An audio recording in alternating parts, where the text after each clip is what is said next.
Over in Washington, some members of the U.S. Congress met with South Korean lawmakers and agreed that the allies should consider redeploying tactical nuclear weapons. In contrast, some Democrats proposed a bill to limit President Trump's authority to use military force against Pyongyang. Jung-hee zooms in on the conflicting developments.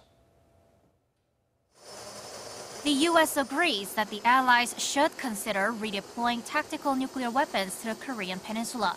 That's what the chairman of the U.S. House Armed Services Committee said on Thursday at a meeting in Washington with members of South Korea's main opposition Liberty Korea Party.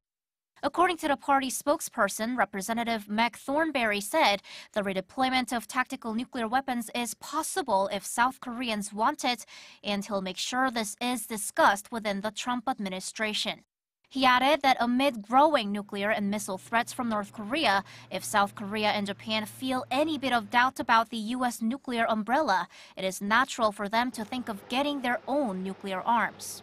Representative Thornberry called the North Korean threat imminent and called for Seoul, Washington, and Tokyo to strengthen their trilateral cooperation.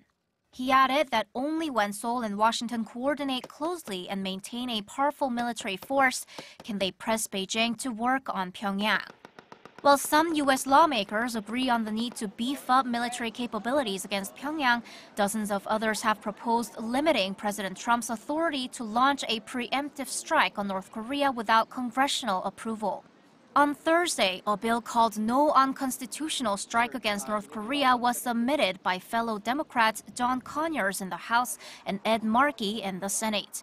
They said President Trump's reckless behavior and provocative rhetoric put U.S. troops and American allies in danger, and therefore Congress should act to limit his authority. It's the first bill to specifically name North Korea as the possible target of a strike, and the first to ban any sort of military attack. 61 lawmakers in the House have backed it, 2 of them Republicans. Jung-hee, Arirang News.